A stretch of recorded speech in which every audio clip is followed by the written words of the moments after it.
Noho tonu ki ngā take a te kaunihira o te awa kairangi ki tae. Kua whakae te kaunihira kia hoki anō te ingoa o Petone, tētahi taone ki te awa kairangi ki tae, ki tōna ingoa Māori kia Petone.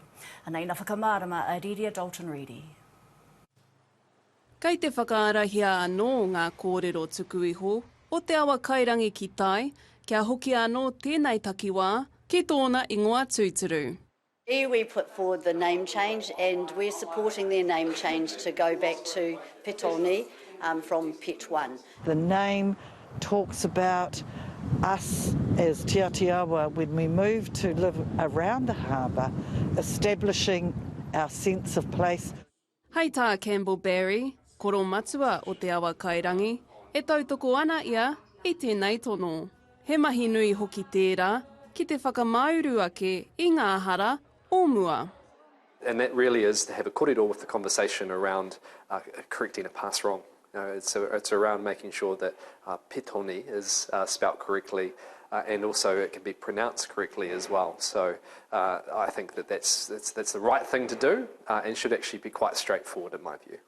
Lastly, I support the correct spelling of Pito-one, the very whenua that my tupuna first touched when they arrived in Aotearoa in 1840 under the manaakitanga of Te Atiawa.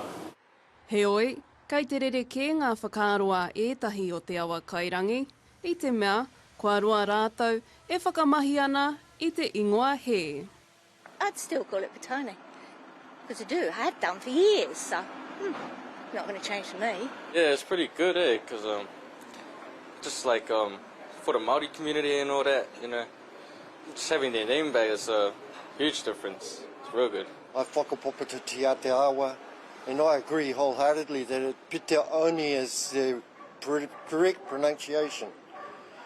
I think we should do it, but the cost is the issue. The signage, the printing, the cost is huge just to change a name.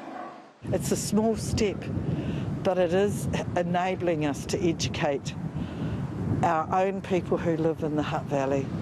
Kua puta tēnei tono ki ngā pautaunaha o Aotearoa, hei arotaki ngā mā rātou, hei reira rā nōpea, mana ai te ingoa tūturu. Riria Dalton Reedy, te ao mārama.